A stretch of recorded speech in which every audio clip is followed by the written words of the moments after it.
some that, like, the hunger in German is so hot.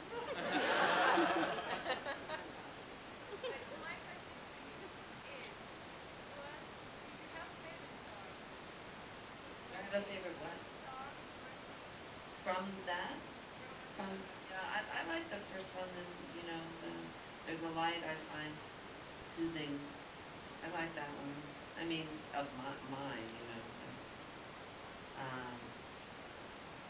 Yeah.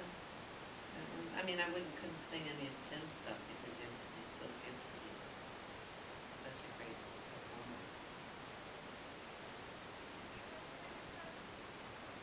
performer. Sure, I have a favorite song, but I'm just trying to absorb everything you just did then. Which is, I mean, either, I don't know, you've been rehearsing it for months and it's a performance, or we're the luckiest people in the world, because that is the absolute summation of the value and the meaning of the Rock Heritage Show, and that is a beautiful story. So we're the lucky ones in the world. And I like the time more. Hey.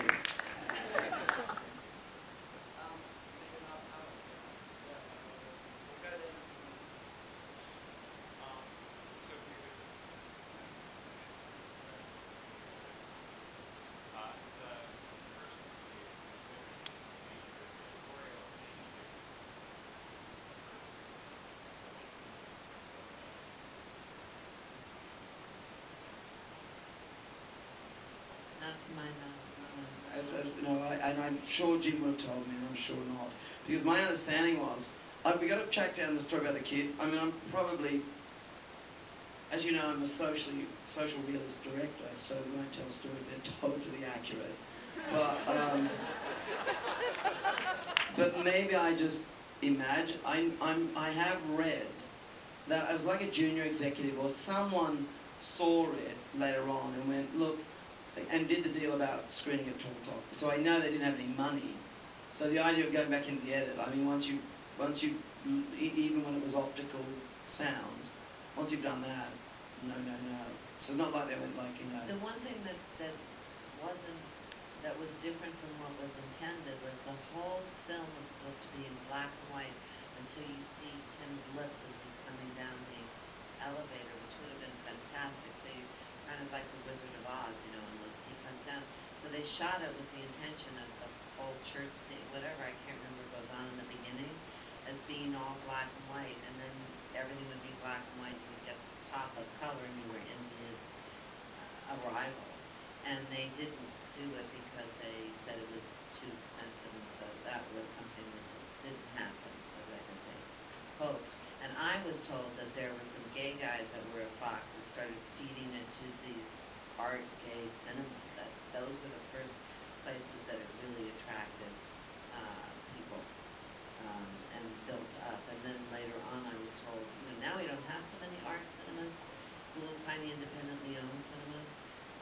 There used to be more of a network of them, and I was told that it really managed to help keep them alive for many years, because they knew they could count on selling out those performances every week when they were showing some foreign language film or something.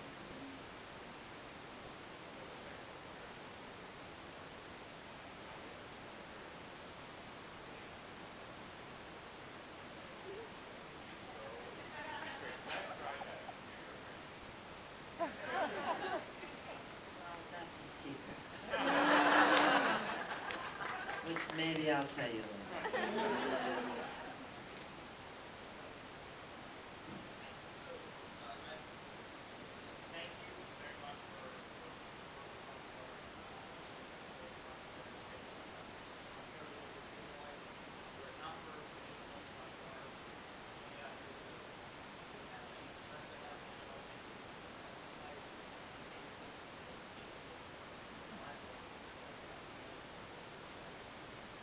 What are your kids' names?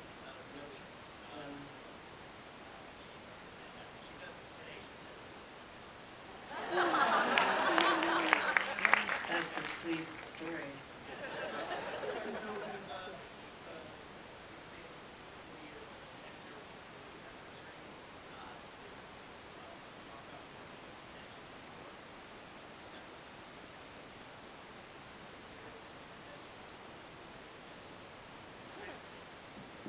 I live a few blocks away, you know, I'm down, if I'm in New York, I would be interested in going. I mean, I'm very proud to have been part of it, and I think that it has had such positive, as you say, that, I mean, I'm very aware, as somebody who does this for a living, of taking responsibility for what happens when you're in a movie and people see it and what they leave with. And because I think that films, you know, they constantly,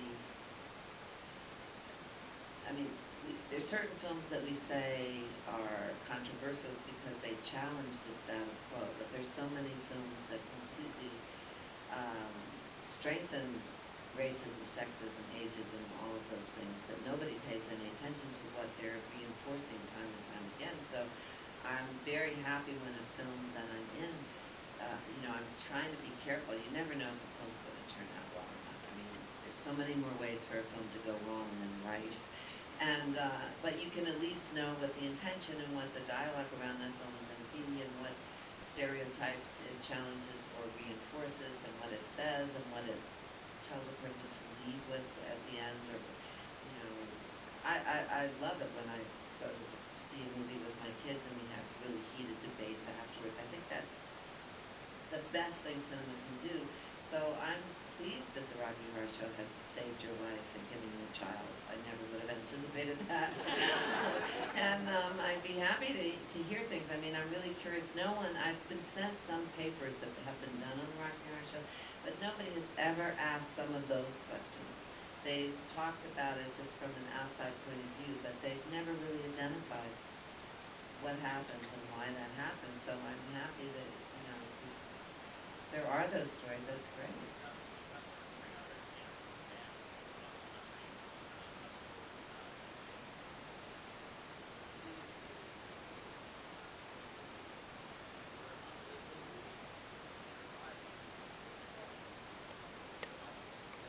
Wow. Well, I was telling Baz that when I was in LA doing Anywhere But Here, now that Portland was about 16 or 17, and she'd never been, Dora Birch had never been, and my daughter was even younger, and she'd never been. And we went in LA, and up on stage, so they knew we were coming, and so I met the people that were in front of the screen acting out, and they were second generation. Their parents had done it and had met doing it, and now they were doing it, and I felt like Helen Hayes or something. So unbelievable. It's like, what a family tradition to pass on, you know, to learn that, to do the stage thing for the Rocky Horror Show. And that blew my mind. I mean, that was really impressive. So it probably will be my legacy. That'll be the thing that I'll be remembered for, maybe. But thanks for, yeah, you can find me, I'm sure. I wonder if that's a good moment to, well, first of all, I don't think it's, Rocky Horror is a phenomenon, a cultural phenomenon, but Susan Sarandon will be remembered for many, many other extraordinary and remarkable performances. And thank you. Really.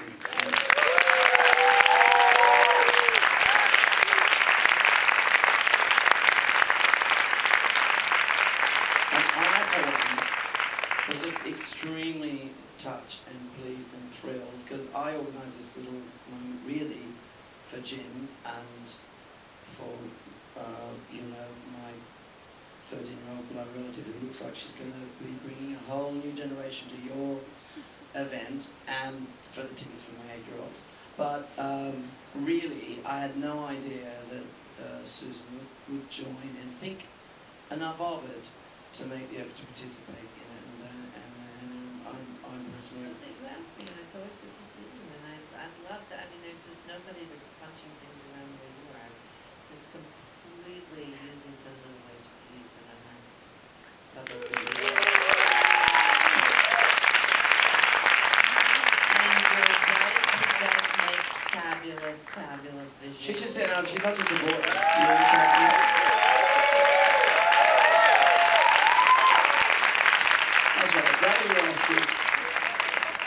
Anyway, what a great little moment it's been, and unexpected, and it only really happens because of all of you, the audience. So thank you very much, and thank you for having us.